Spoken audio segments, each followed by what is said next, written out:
Besides corned beef and bread or corned beef and rice, if it had one other recipe that could transport me back to my teenage years, this would definitely be the one.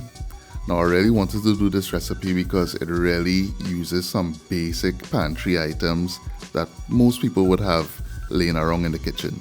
And I'm saying that with confidence, knowing that I think most people, if you're into cooking, would have at least one or two of these ingredients in your kitchen. I'm not calling for any Madagascan vanilla, no hemp milk, and no single feathers from any dodo birds. And this is really some basic ingredients we're using here.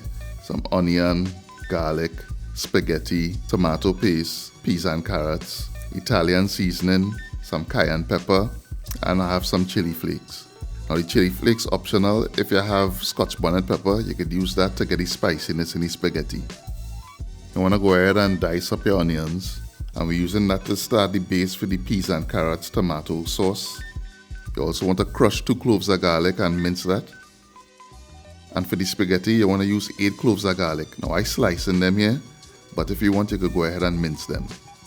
And I have 2 tips for you when you're doing pasta. Firstly, you want to make sure that you have enough water in your pot to submerge all the pasta.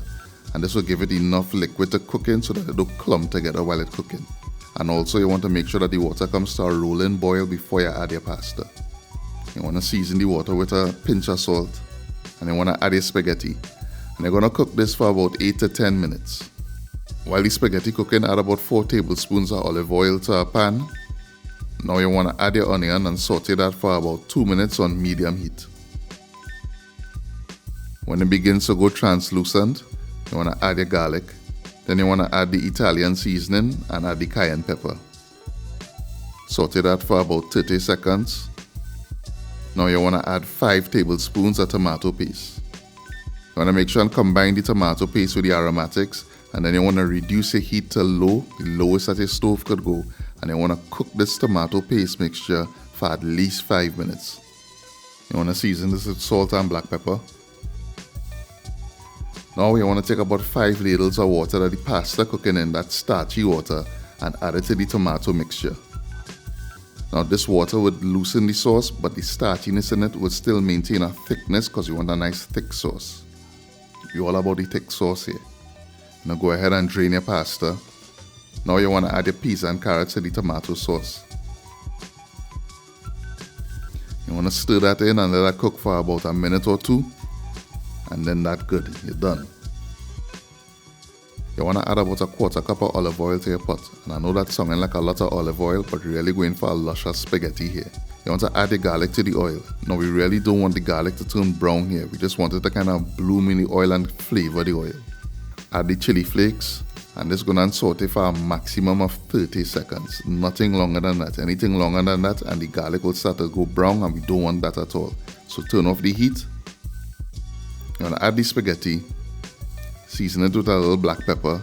Now remember, we already had salt in the water, so we don't need to add any extra salt. And you want to toss that together and combine as well. And that is it there, you know. A simple dish, but trust me, this does taste real good.